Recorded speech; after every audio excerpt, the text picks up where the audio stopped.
বাংলাদেশে আর কখনো ফ্যাসিবাদী আওয়ামী রাজনীতি হবে না। আওয়ামী লীগ কখনো বাংলাদেশে রাজনীতি করেনি, বরং তারা এখানে খুনের রাজত্ব কায়েম করেছে, গুমের রাজত্ব কায়েম করেছে, আয়নাঘর তৈরি করেছে।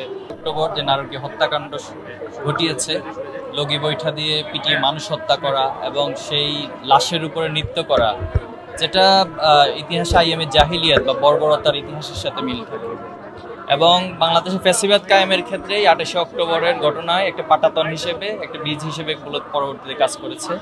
আজকে মূলত এই প্রজন্মের কাছে আমরা ইতিহাসকে তুলে ধরার জন্য আয়োজন করা হয়েছে ছাত্র শিবির ঢাকা মহানগরের পক্ষ থেকে, এবং সারা দেশেও আমাদের বিভিন্ন কর্মসূচি পালিত হচ্ছে। দোয়া অনুষ্ঠান, শহীদ পরিবারের সাথে সাক্ষাৎ, আলোকচিত্র প্রদর্শনী, এই ডকুমেন্টারিগুলো ইতিহাসগুলো প্রজন্মের কাছে জানানোর জন্য।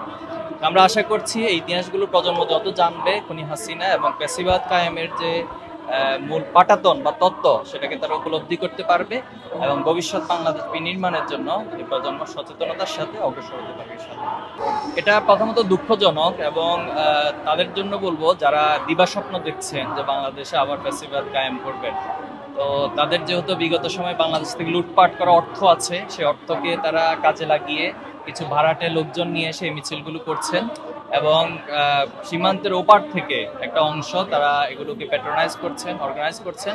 তো আমরা মনে করব তারা এই দিবাস্বপ্ন না দেখে বাংলাদেশের বাস্তবতা উপলব্ধি করে তারা তাদের গতি প্রকৃতি ঠিক করবেন। বাংলাদেশে আর কখনো ফ্যাসিবাদী আওয়ামী রাজনীতি হবে না। আওয়ামী লীগ কখনো বাংলাদেশে রাজনীতি করেনি, বরং তারা এখানে খুনের রাজত্ব কায়েম করেছে, গুমের রাজত্ব কায়েম করেছে, আয়নাঘর তৈরি করেছে, প্রতিটি জনপদের প্রতিটি মানুষকে তারা রক্তাক্ত করেছে। এজন্য তারা আসলে বাংলাদেশের রাজনীতি করার অধিকার রাখে না। দেখুন, এক্ষেত্রে ছাত্র শিবিরের জায়গা থেকে আমরা আমাদের কোনো নিজস্ব বক্তব্য এখানে দেওয়া উচিত না।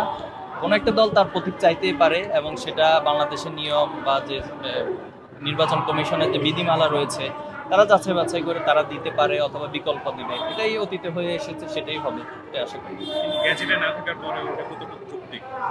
না, সেটা তো হচ্ছে তাদের দলীয় বিষয়, এবং নির্বাচন কমিশন সে বিষয়টা দেখভাল করবেন এবং তারা সিদ্ধান্ত গ্রহণ করবেন। Thank you. আসসালামু আলাইকুম।